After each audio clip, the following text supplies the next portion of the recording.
Hello everyone, thanks to the power of the internet I got to talk with you all, and how could I not talk about these? Because they're really cool, but also definitely shows off the concept of power creep. I'm going to just be calling these the fusion cyclers or whatever. I'm just going to call them fusions, because that's exactly what they are. First we have Battle Monk of Water Scales Rioto. I fear this thing because it's immediately being thrown in Varga, and I need no other circumstance outside of probably Draconic Overlord to look out for. Why? Well, if your opponent's grade 3, it gets 5k. These are the new things. Just the plus 5k is what they add. You know, where's the meme?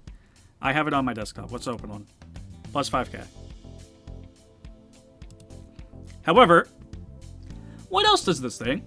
When it attacks, while boosted, when this thing boosts and the attack hits, you retire it to countercharge 1. Just a generic countercharge, something Dragon Empire has been begging for their entire lives. The on-hit effect, well, while that's a little bit unfortunate circumstance, it will statistically happen, giving them all the power in the universe. And if you're playing Varga, goodbye to the grade 1 that when you're in mouse worm state comes back as stand behind Vanguard. They will literally do bend over backwards because you just recycle one of these, because whenever something's retired, add it back to hand. Oh, but hey, guess what? At the end of the battle, this boosted, you can CB retire it, search your deck for the same name as your Vanguard and add it to hand. So, not only do you see Persona Ride, but you also can countercharge in a future turn to pay for that cost, and if you're in Varga, you get both of these, because it's like, hey, I retire this one for countercharge, hey, I just countercharged and now I have infinite technically, I'll counterblast this, just to get another Vartex. I am at a loss of words for that one. And as you can see, this is the combination of Gojo, who was already a really spectacular card, or at least in my opinion, with this double rare. Now, you might sneak peek what's next in the fusion. That's right, Flaming Pony and Gungaram.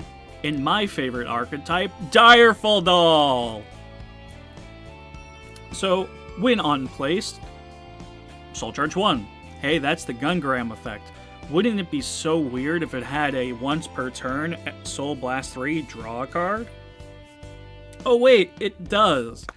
But also, just to make sure it's different than Gungaram, if your opponent's a grade 3 or greater, it gets 13, well, it's a 13k booster because it gets plus 5. Woo! Now, don't forget, this also is part pony. So when it's in the soul, you can bind it to Soul Charge 2.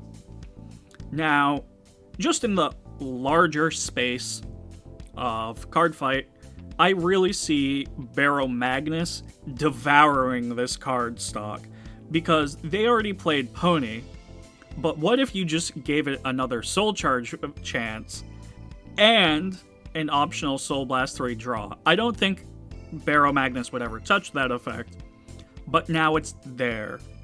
In the world of Android, I don't like Finley for the fact it says random soul charge, and in Direful Dolls you just want to be playing, you know, specific soul charge of Direful, and if we had Direful PG, this would circumvent a little bit. I wouldn't care as much. I might actually have played it. The thing I really enjoy, at least in Direful Dolls Android Edition, is this, the Soul Blast 3 draw a card. Because while it doesn't bind itself specifically, leaving your opponent something to bind on their own turn or retire, what have you, you can end up with just so much extra soul if you're other people than me. But even now, going into set 8, like, you have so much soul consistency, just the extra draw is a lifesaver. We also got introduced to a new regalis piece, which has a hard-coded hate for premium. Cool. But it's also, as before, just an upgraded version of a card they've already had. This is the Pope Chalice. This is Radiance, but just if you're if you have a Vanguard with Persona Ride and you did not ride this turn, remove this card. Activate Persona Ride. This turn you cannot ride nor Persona Ride. That's just Chalice. But hey, now it can be played in Stride decks because in hand or drop, you can just get rid of this to go into a non-specified Stride. And then the very ancient text of, it doesn't say countercharge, it says flip a card face up, which is technically countercharge, but not by name, so it gets around cards that go like, hey, if you've already countercharged, well, you didn't, you flipped one face up. The thing that really sucks about this specifically is you need to have a Vanguard that only has a clan icon, you know, which are the only ones that have encounters. So that's pretty cringe. But outside of that, the whole reason I'm talking at all, and you all should probably know this from my obsession with Direful dolls, is we're getting one. I don't care if I'm never going to play it. She makes me actually enjoy this set order being in existence. Let me pull up the deck list. I always sneak one in. Is, hey, look at that.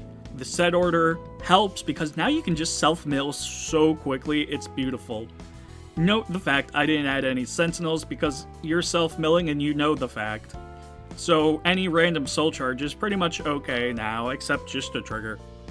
But even so, you're playing Direful doll triggers, so you can still value technically.